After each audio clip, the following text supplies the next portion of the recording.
19세기 초 유럽 대륙 전체가 한 남자의 야망 앞에 무릎을 꿇고 있었습니다. 프랑스의 황제 나폴레옹 보나파르트였죠. 그런데 이 절대적인 권력자가 스페인에서 예상치 못한 저항에 부딪히면서 그의 제국은 서서히 균열이 생기기 시작했습니다.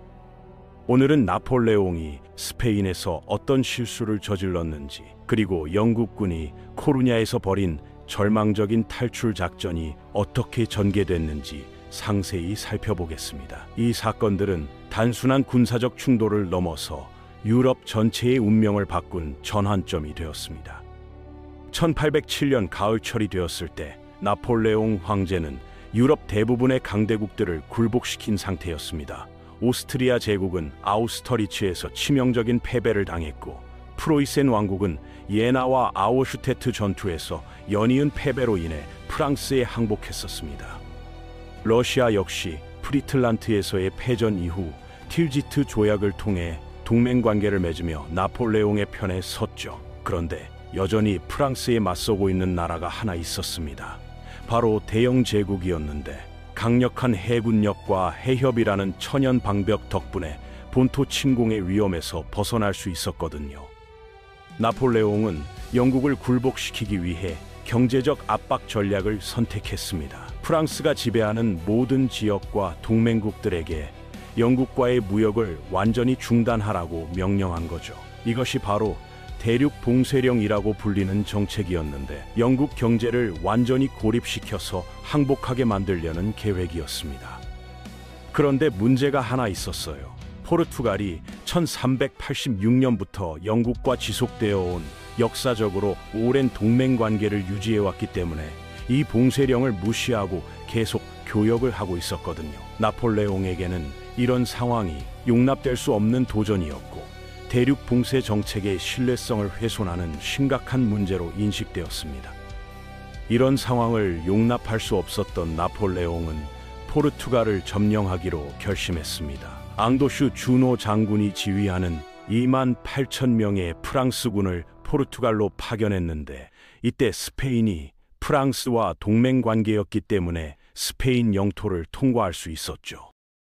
그런데 나폴레옹은 개인적으로 스페인 왕실을 매우 경멸하고 있었습니다. 당시 스페인 부르봉 왕가는 심각한 내분에 휩싸여 있었고, 절대 왕정의 위엄과는 거리가 먼 추악한 권력 다툼에만 몰두하고 있었거든요. 스페인 왕실의 상황은 정말 막장이었습니다. 국왕 카를로스 4세와 왕세자 페르디난드는 서로를 극도로 증오했고, 실질적인 국정 운영은 왕비 마리아 루이사의 애인이었던 마누엘 고도이 수상이 맡고 있었어요. 이런 상황은 스페인 국민들에게도 심각한 수치로 여겨졌고, 왕실에 대한 존경심은 바닥으로 떨어져 있었습니다. 나폴레옹은 이렇게 분열된 스페인이 군사적으로도 약하고 정치적으로도 무능하다고 판단했습니다. 그래서 스페인마저 자신의 제국에 편입시키려는 계획을 세우기 시작했죠. 스페인은 과거 합스부르크 가문 하에서 유럽 최강국이었지만 18세기 들어서면서 급격히 쇠퇴하고 있었거든요. 1808년 봄이 되자 나폴레옹은 본격적인 행동에 나섰습니다. 영국으로부터 스페인을 보호한다는 명분을 내세우면서 10만 명이 넘는 프랑스군을 스페인 전역의 요충지에 배치했어요. 바르셀로나, 팜플로나, 산 세바스티안 등 전략적으로 중요한 도시들이 차례로 프랑스군의 통제하에 들어갔습니다.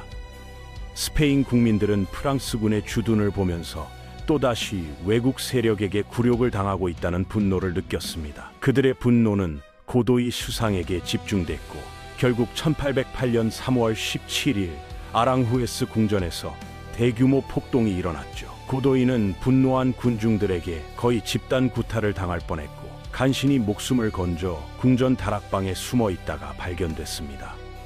이런 혼란 상황을 틈타 나폴레옹은 스페인 왕실을 프랑스 바이온으로 초대했어요. 안전을 보장해주겠다는 명목이었지만 실제로는 왕실을 인질로 잡으려는 계략이었죠. 동시에 마드리드의 질서를 회복한다는 구실로 요아킴 미라 원수가 이끄는 5만 명의 대군을 스페인 수도에 진주시켰습니다. 그런데 1808년 5월 2일 마드리드 시민들이 프랑스군에 맞서 봉기를 일으켰어요. 이 사건은 도스 데 마요 봉기라고 불리게 됐는데, 화가 프란시스코 고야가 이 장면을 그림으로 남겨서 후세에 전해지고 있습니다. 그림에는 마드리드 시민들이 나폴레옹의 맘루크 근위대를 공격하는 장면이 생생하게 묘사되어 있죠. 이 봉기에서 프랑스군 150여 명이 목숨을 잃었습니다. 일반 시민들이 칼과 곤봉, 심지어 맨손으로 무장한 정규군과 싸운 것이었거든요. 프랑스군의 보복은 잔혹했어요. 거리에서 수십 명을 총으로 쏴 죽였고, 다음 날인 5월 3일에는 100명 이상을 공개 처형했습니다. 한편 바이온에서는 나폴레옹이 스페인 국왕 카를로스 4세를 압박하고 있었습니다. 왕위를 포기하고 나폴레옹의 형인 조제프 보나파르트에게 왕좌를 넘기라고 강요한 거죠. 카를로스 4세는 연금과 프랑스 영토 일부를 받는 조건으로 결국 양위에 동의했고, 왕세자 페르디난드도 같은 압력을 받아 왕위 계승권을 포기했습니다. 그해 여름, 조제프가 새로운 스페인 국왕으로 마드리드에 입성하고 나폴레옹이 새로운 헌법을 강요하자 스페인 전 국민이 들고 일어났습니다. 이 헌법은 봉건제 폐지, 종교재판소 해체, 수도원 재산 몰수 등을 포함하고 있었는데, 전통적인 스페인 사회를 뿌리째 뒤흔드는 내용이었거든요. 스페인 사람들에게 프랑스인들은 단순한 침입자가 아니었어요. 그들은 프랑스 혁명 시기에 교황과 가톨릭 교회를 탄압했던 무신론자들로 여겨졌거든요. 가톨릭 신앙이 깊었던 스페인에서 성직자들은 농민들에게 나폴레옹이 악마나 다름없다고 설교했습니다. 신앙과 전통, 그리고 민족적 자존심이 모두 위협받는다고 느낀 스페인 민중들의 분노는 폭발했습니다. 전국 곳곳에서 반란이 터져나왔고, 정규군뿐만 아니라 민병대와 게릴라 부대까지 합세해서 프랑스군과 그 협력자들을 공격했어요. 아스투리아스, 갈리시아, 안달루시아, 발렌시아 등에서 지방 정부가 수립되었고, 각각이 독립적으로 프랑스에 선전포고를 했습니다. 프랑스군도 이에 맞서 잔혹한 보복을 가했습니다. 양쪽 모두 자비라는 건 찾아볼 수 없었죠. 끔찍한 잔악 행위들이 반복되면서 고야 같은 예술가들에게도 큰 충격을 줬고, 그의 유명한 작품 전쟁의 참화 연작이 바로 이때의 참상을 그린 것입니다. 82점의 동판화로 구성된 이 연작은 전쟁의 야만성을 적나라하게 보여줍니다. 처음에는 프랑스군이 우세해 보였습니다. 헤로나와 발렌시아, 사라고사 등 주요 도시들을 포위했고, 갈리시아에서는 장 밥티스트 베시에르 원수가 지휘하는 프랑스군이 메디나 델 리오 세코 전투에서 스페인군을 완전히 격파했거든요. 10월 14일에 벌어진 이 전투에서 스페인군은 5,000명의 사상자를 냈지만 프랑스군은 단 300명만 잃었습니다. 그런데 8일 후에 상황이 완전히 바뀌는 사건이 벌어졌습니다. 피에르 앙투안 뒤퐁 장군이 이끄는 프랑스 세계 사단이 코르도바에서 철수하는 중이었는데, 약탈한 전리품으로 가득 찬 마차들 때문에 행군 속도가 늦어졌어요. 금은 보화, 교회 성물, 예술품 등으로 가득한 수백 대의 마차가 행군을 방해하고 있었습니다. 이때 안달루시아군 사령관 프란시스코 하비에르 카스타뇨스 장군이 바일렌에서 이들을 포위했고, 결국 뒤퐁은 항복할 수밖에 없었습니다. 스페인군은 18,000명의 프랑스군 포로를 잡았는데, 그중 절반이 나중에 본국으로 이송되는 도중 굶어 죽었다고 해요. 이는 나폴레옹 전쟁 역사상 처음으로 프랑스 군단 전체가 항복한 치욕적인 사건이었습니다.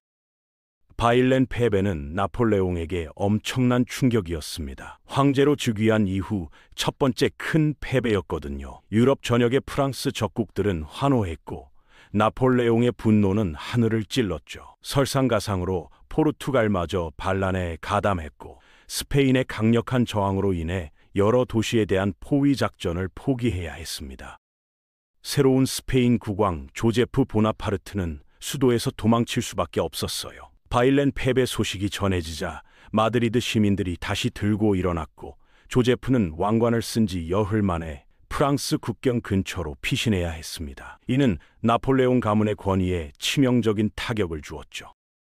영국도 이 기회를 놓치지 않았습니다. 왕립 해군을 동원해서 스페인 반군들에게 무기를 공급하기 시작했죠. 스페인에서는 이를 독립전쟁이라고 부르고 있었습니다. 8월 1일에는 아서 웰즐리 경이 지휘하는 9,000명의 소규모 영국군이 포르투갈 몬데고만에 상륙해서 반란군을 지원하기 시작했어요. 웰즐리는 8월 17일 오바이도스에서 소규모 프랑스군을 격파했고 4일 후 비메이루 전투에서 주노가 이끄는 프랑스군 본대까지 물리쳤습니다. 이 전투에서 프랑스군은 2,000명의 사상자를 냈지만 영국군은 단 720명만 잃었어요. 그런데 새로 부임한 웰즐리의 상관인 휴 달림플 경이 주노와 관대한 협정을 체결했습니다. 프랑스군이 모든 무기와 약탈품을 그대로 가지고 영국 선박으로 본국에 돌아갈 수 있게 해준 거죠. 이런 관대한 조건 때문에 영국 정부는 큰 수치로 여겼고 언론과 국민들의 격렬한 비난을 받았습니다. 나중에 조사를 통해 웰즐리에게는 책임이 없다는 것이 밝혀졌지만 달림플은 다시는 지휘권을 맡을 수 없었어요. 나폴레옹은 스페인 문제를 해결하는 방법이 자신이 직접 나서는 것뿐이라고 판단했습니다. 근위대를 포함한 13만 명의 정예 지원군을 편성해서 12월 7일 두 번째 스페인 침공을 시작했죠. 이는 나폴레옹이 황제 즉위 이후 직접 지휘한 가장 큰 규모의 원정이었습니다. 대부분의 스페인군은 전투 경험이 부족했고 장비도 제대로 갖추지 못했으며 통일된 지휘 체계도 없었어요. 각 지방 정부가 따로따로 움직이다 보니 전략적 협조도 이루어지지 않고 있었습니다. 나폴레옹의 그랑다르메와 맞설 상대가 되지 못했죠. 이들 대부분은 몇 개월 전까지만 해도 농민이나 상인이었던 민병들이었거든요. 프랑스군은 물밀듯이 에브로 강을 건너 부르고스와 투델라에서 스페인군에게 치명적인 패배를 안겨줬어요. 특히 투델라에서는 장란 원수의 3군단이 카스타녀스 장군의 군대를 완전히 격파하면서 바일렌 패배에 복수를 했습니다. 이 전투에서 스페인군은 4,000명의 사상자를 내며 완전히 붕괴되었어요. 나폴레옹은 신속하게 마드리드를 향해 진격했는데 마드리드 북쪽 소모시에라 고개에서 8,000명의 스페인군이 길목을 지키고 있었어요. 이들은 16문의 대포와 함께 험한 산길을 막고 있었습니다. 빨리 수도로 가고 싶었던 나폴레옹은 정면 공격을 명령했고 특히 폴란드 근위 경기병대에게 정면 돌격을 지시했습니다. 그들은 스페인군의 대포를 향해 죽음을 무릅쓰고 용맹하게 돌격했고 결국 길목을 뚫는 데 성공했어요. 폴란드 기병들의 희생적인 돌격은 나폴레옹 전쟁사에서 가장 극적인 장면 중 하나로 기록되고 있습니다. 4일 후인 12월 4일 나폴레옹이 도시를 완전히 파괴하겠다고 위협하자 마드리드는 항복했습니다. 이런 스페인군의 참담한 상황을 모른 채 존 무어경이 지휘하는 2만 명의 영국군이 리스본에서 480km를 행군해서 살라망카에 도착했어요. 코루냐에서 출발한 데이비드 베어드 경의 12,000명 부대도 합류를 위해 이동하고 있었습니다. 영국군은 전투 경험은 부족했지만 스페인군과는 달리 잘 훈련되어 있었고 조직적이었으며 제대로 된 지휘를 받고 있었죠. 스페인군이 무너졌다는 소식을 들었음에도 무어는 프랑스군을 우회 공격하기로 결심했습니다. 니콜라 장드 디웨 술트 원수에 고립된 이 군단을 공격하고 부르고스와 프랑스로 통하는 나폴레옹의 보급로를 위협하려는 계획이었어요. 이는 매우 위험한 작전이었지만 스페인 반군들에게 희망을 주고 나폴레옹의 주의를 분산시킬 수 있는 방법이었습니다. 12월 21일 사하군에서 영국 제15후사르 연대가 혹독한 추위 속에서 밤새 행군한 후 새벽에 프랑스 기병 여단을 기습 공격했습니다. 단 한 번의 훌륭한 돌격으로 프랑스군을 완전히 괴멸시켰죠. 이 기습 공격에서 프랑스군 150명이 포로로 잡혔고 영국군의 사상자는 거의 없었습니다. 그런데 무어가 술트 군단에 대한 본격적인 공격을 준비하고 있을 때 나폴레옹이 마드리드에서 8만 명의 본대를 이끌고 빠르게 자신을 향해 오고 있다는 정보를 입수했어요. 동시에 장란 원수의 두 개 군단이 사라고사에 대한 두 번째 포위 공격을 시작하고 있었습니다. 나폴레옹은 드디어 영국군을 완전히 포위할 절호의 기회라고 생각했거든요. 무어를 자신과 술트의 부대 사이에 가두기 위해서 나폴레옹은 군대를 눈보라가 몰아치는 과다라마 산맥의 험한 길로 행군시켰어요. 2배 이상의 적군에 직면한 무어는 즉시 후퇴를 명령했습니다. 영국 해군이 구조해 줄 수 있는 갈리시아의 코루냐 해안까지 400키터를 행군해야 했죠. 바다를 향한 이들의 경주는 양쪽 모두에게 지옥 같은 시간이었습니다. 험한 산길과 진흙탕, 혹독한 추위로 인해 많은 병사들이 길가에 쓰러졌어요. 영국군의 군기는 무너져서 약탈과 음주로 인한 사고가 빈발했습니다. 특히 베나벤테에서는 영국군이 와인 창고를 발견한 후 대규모 음주 소동이 벌어져 수백 명이 낙오되기도 했어요. 그런데 영국군 후위부대는 달랐어요. 끝까지 싸우면서 훌륭한 지연 전술을 펼쳐 프랑스군의 추격을 늦춰줬습니다. 특히 베나벤테에서 영국 근위 용기병대가 프랑스 제국 근위 기병대와 벌인 전투는 후퇴 작전의 하이라이트였어요. 영국 기병들은 열세에도 불구하고 프랑스 근위대를 물리치고 그들의 지휘관을 포로로 잡았습니다. 이때 영국군 정예 제95소총연대가 특히 뛰어난 활약을 보였어요. 이 전문 경보병 연대는 은폐를 위해 녹색 군복을 입었고 당시로서는 드물었던 라이플로 무장한 부대 중 하나였습니다. 일반적인 활강총과 다르게 라이플은 총신 안에 나선형 홈이 있어서 발사된 총알이 회전하면서 날아가죠. 장전 속도는 느렸지만 명중률이 월등히 높았습니다. 숙련된 사수는 200m 이상 거리에서도 정확한 사격이 가능했거든요. 이들은 후위 작전에서 프랑스군의 전진을 지속적으로 저지하며 본대의 안전한 후퇴를 보장했습니다. 무어의 후퇴 중에 일어난 유명한 사건이 하나 있어요. 카카벨로스에서 소총수 톰 플렁켓이 360m 거리에서 프랑스 장군을 발견하고 한 발로 저격해 사살한 것입니다. 일부에서는 더 먼 거리였다고도 하죠. 그 다음 두 번째 총알로는 말을 타고 달려와 장군을 구조하려던 부관까지 쓰러뜨렸습니다. 이는 당시 무기 기술로는 거의 불가능에 가까운 명사격이었어요. 후위 부대의 뛰어난 능력과 필사적인 후퇴 속도 덕분에 영국군은 프랑스군보다 한 발 앞설 수 있었어요. 하지만 대가는 혹독했습니다. 추위와 굶주림, 질병으로 인해 수천 명의 병사들이 길가에서 목숨을 잃었거든요. 영국군의 후퇴로는 역사상 가장 참혹한 것 중 하나였지만 동시에 가장 영웅적인 것 중 하나이기도 했습니다. 새해 전날 나폴레옹은 파리로부터 심각한 소식을 받았습니다. 탈레랑과 푸쉐 사이의 음모에 관한 소문들과 오스트리아가 다시 전쟁 준비를 하고 있다는 정보였어요. 황제는 즉시 근위대를 포함한 정예부대 대부분을 데리고 프랑스로 돌아갔습니다. 영국군을 완전히 처리하는 임무는 술트 원수의 이 군단에 맡겨졌죠. 추격은 계속됐지만 1809년 2월 11일 무어에 지친 군대는 마침내 코루냐에 도착했습니다. 스페인의 이 항구 도시는 지친 영국군에게 보급품과 휴식 그리고 구조의 희망을 의미했어요. 그런데 11일에는 배가 많이 와 있지 않았습니다. 다행히 영국군은 뒤쪽의 다리를 폭파해서 술트 원수의 진격을 늦출 수 있었어요. 3일 후인 2월 14일 해군 수송선이 도착해서 무어는 기병대와 포병대 그리고 부상병들을 우선적으로 승선시킬 수 있었습니다. 그런데 바로 다음 날 술트의 16,000명 군대가 코루냐 남쪽 언덕에 나타났고 페나스케도 고지에 진지를 구축한 후 주포대를 설치했어요. 이제 피할 수 없는 마지막 전투가 시작될 시점이 되었습니다.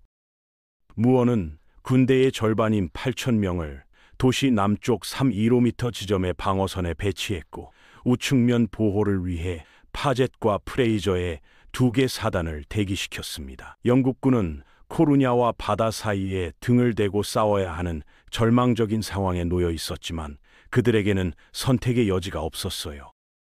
양군 모두 약 16,000명 규모였어요. 프랑스군에는 4개 용기병 연대가 있었지만 영국 기병대는 이미 승선한 상태였죠. 다행히 벽과 울타리, 올리브 나무들로 이루어진 험한 지형은 기병 작전에 적합하지 않았습니다. 술투의 계획은 영국군 우익을 공격해서 무어의 군대를 바다 가까이 밀어붙여 포위하는 것이었어요.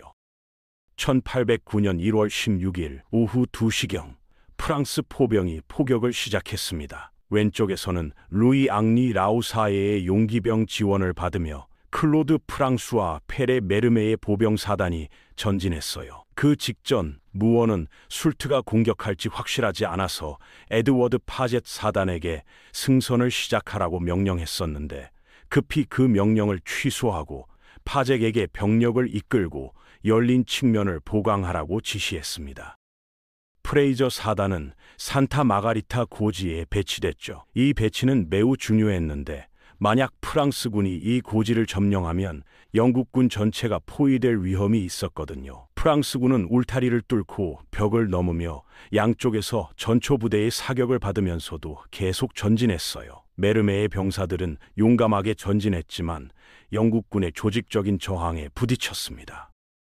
이때 영국군이 반격에 나섰습니다. 제42 하이랜더 연대와 제55 보병 연대가 엘비냐 마을로 돌격해서 프랑스군을 마을 밖으로 밀어냈죠. 스코틀랜드 고지대 출신 병사들의 용맹함이 빛을 발한 순간이었어요. 그런데 혼란스러운 전투에서 영국군도 결국 원래 방어선으로 후퇴해야 했습니다. 시가전에서는 공격하는 쪽이 더 많은 손실을 입기 마련이었거든요. 존 무어 경은 최전선 근처에서 상황을 관찰하며 장교들과 병사들을 격려하고 있었어요. 그런데 근위 여단에게 방어선을 강화하라고 명령하던 중 포탄이 그의 왼쪽 어깨를 강타했습니다. 의식은 유지했지만 상처가 치명적이어서 즉시 도시로 후송됐죠. 무어는 부하들에게 자신의 부상을 알리지 말라고 당부했는데 사기에 영향을 줄까봐 걱정했던 것입니다. 술트는 엘비냐 공격을 지원하기 위해 앙투안 프랑스와 브레네 메를레 사단을 추가로 투입했어요. 이제 영국군은 두 방향에서 동시 공격을 받게 되었습니다. 스코틀랜드 출신 존 호프 장군이 죽어가는 무어를 대신해서 영국군 지휘를 맡았습니다. 그는 즉시 2개 보병대대를 전진시켜 프랑스군의 공격에 맞섰어요.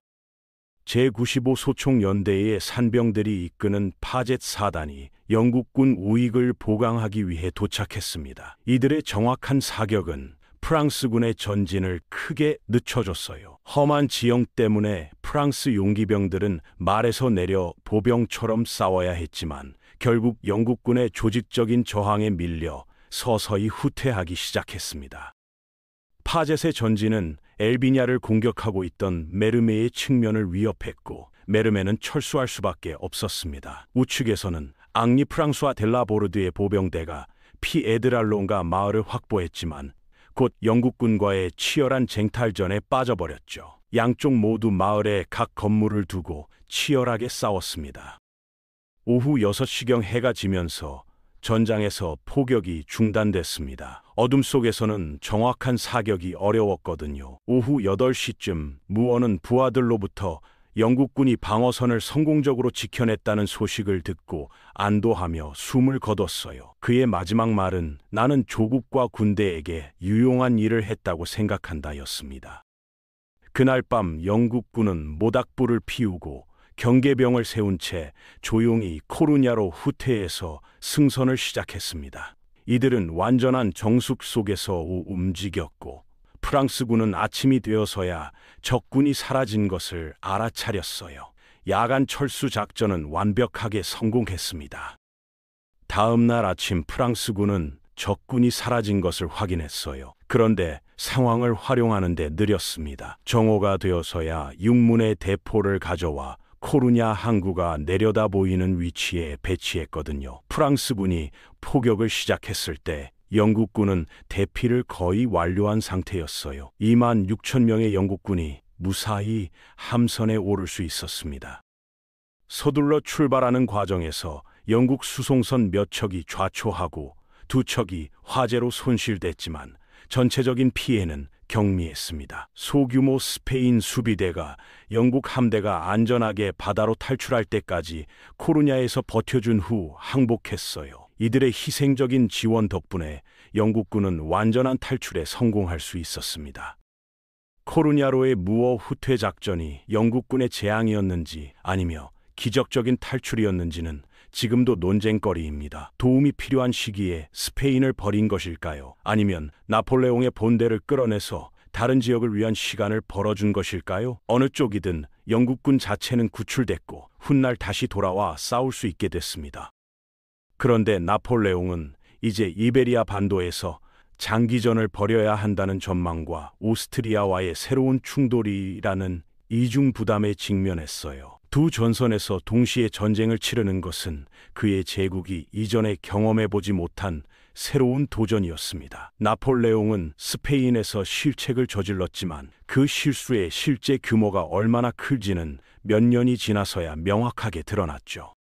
훗날 나폴레옹은 이렇게 말했습니다. 내가 이 일을 매우 잘못 시작했다는 것을 인정한다. 부도덕이 너무 명백했고 불의가 너무 냉소적이었다. 결국 모든 것이 추악하고 더러운 상태로 남게 되었다. 스페인 침공은 나폴레옹 제국 몰락의 시작점이 된 것입니다. 이 반도 전쟁은 앞으로 6년간 계속되면서 프랑스 제국의 국력을 서서히 갉아먹는 궤양이 되었습니다.